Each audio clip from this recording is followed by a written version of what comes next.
July 5 ശനിയാഴ്ച. മത്തായി 9:14 മുതൽ 17 വരെ വാക്യങ്ങൾ. ഗ്രാമപ്രദേശത്ത് ഒരു പഴയ പള്ളി ഉണ്ടായിരുന്നു. വെള്ള പെയിൻ്റ് അടിച്ചതും വലിയ ഉയരമുള്ളതും.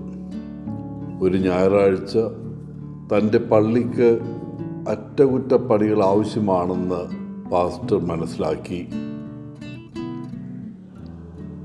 മതിലിലെ പെയിൻറ് എല്ലാം റീപെയിൻറ് ചെയ്യേണ്ടിയിരിക്കുന്നു. അദ്ദേഹം പട്ടണത്തിലേക്ക് പോയി ഒരു ഗാലൻ വെള്ള പെയിൻറ് വാങ്ങി പള്ളിയിൽ വന്ന് തൻ്റെ ജോലി ആരംഭിച്ചു. ആദ്യ വശത്തെ മതിൽ പൂർത്തിയാക്കി. വളരെ മനോഹരമായി കാണപ്പെട്ടു. പക്ഷെ അപ്പോഴേക്കും 1/2 ഗാലൻ പെയിൻറ് ഉപയോഗിച്ചിരുന്നു. പട്ടണത്തിലേക്ക് തിരികെ പോയി പെയിൻറ് വാങ്ങാൻ അദ്ദേഹം ആഗ്രഹിച്ചില്ല. അതുകൊണ്ട് അവിടെ ഷെഡിലുണ്ടായിരുന്ന നേർത്ത പെയിൻറ് അല്ലെങ്കിൽ തിന്നർ ഉപയോഗിച്ച് താൻ വാങ്ങിച്ച പെയിൻറ് നേർപ്പിക്കാൻ തുടങ്ങി. അങ്ങനെ 1/2 ഗാലൻ പെയിൻറ് ഉപയോഗിച്ച് ശേഷിക്കുന്ന 3 വശങ്ങളും അദ്ദേഹം പെയിൻറ് ചെയ്തു. എന്നാൽ ആ രാത്രി മഴ പെയ്തു, കനത്ത മഴ. പിറ്റേന്ന് രാവിലെ തൻ്റെ ജോലി എങ്ങനെ ഇരുന്നു എന്ന് നോക്കാൻ അദ്ദേഹം പുറത്തേക്ക് വന്നപ്പോൾ ആദ്യം പെയിൻറ് ചെയ്ത മതിൽ വളരെ മനോഹരമായി കാണപ്പെട്ടു. പക്ഷേ മറ്റ് 3 വശങ്ങളിലെയും പെയിൻറ് ഒഴുകിപ്പോയിരുന്നു. വളരെ വേദനയോടെ ആകാശത്തേക്ക് നോക്കി നിലവിളിച്ചു, "ഞാൻ ഇനി എന്തു ചെയ്യണം കർത്താവേ?" ഉടനെ സ്വർഗത്തിൽ നിന്ന് ഒരു ശബ്ദമുയർന്നു, "നീ അത് വീണ്ടും പെയിൻറ് ചെയ്യണം. പക്ഷേ ഇനി അത്രയ്ക്കും തിന്നർ ഉപയോഗിക്കരുത്. ഇന്ന് അല്ലെങ്കിൽ വെള്ളം കൂട്ടരുത്." ഇന്ന് യോഹന്നാൻ്റെ ശിഷ്യന്മാരിൽ ചിലർ യേശുവിനെ സമീപിച്ച് ചോദിക്കുന്നു, "ഫരിസേയർ ഉപവസിക്കുന്നു, പക്ഷെ നിന്റെ ശിഷ്യന്മാർ ഉപവസിക്കാത്തത് എന്ത്?" യേശു അവരോട് പറഞ്ഞു, "മണവാളൻ കൂടെയുള്ളിടത്തോളം കാലം കല്യാണ വിരുന്നിൽ പങ്കെടുക്കുന്നവർക്ക് ദുഃഖിക്കാൻ കഴിയുമോ? മണവാളിനെ അവരിൽ നിന്ന് എടുത്തു കളയുന്ന ഒരു കാലം വരും, അപ്പോൾ അവർ ഉപവസിക്കും." തുടർന്ന് താൻ എന്താണ് ഉദ്ദേശിക്കുന്നതെന്ന് വിശദീകരിക്കാൻ യേശു മറ്റൊരു ഉപമ ഉപയോഗിക്കുന്നു.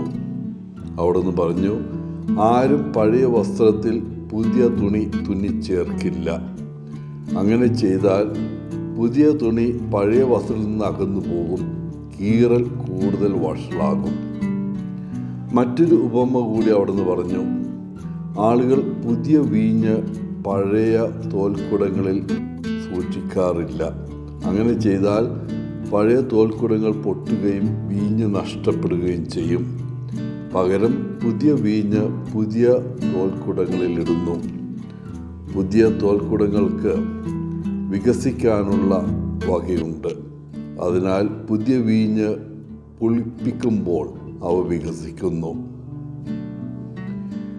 ഇന്നത്തെ സുവിശേഷം നമ്മളോട് തന്നെ ഇങ്ങനെ ചോദിക്കാൻ പ്രേരിപ്പിക്കുന്നു, എൻ്റെ ജീവിതത്തിലെ ഏതൊക്കെ മേഖലകളാണ് നന്നായി പ്രവർത്തിക്കുന്നത്? ആരാണ് അല്ലെങ്കിൽ എന്താണ് എനിക്ക് സന്തോഷവും സമാധാനവും നൽകുന്നത്?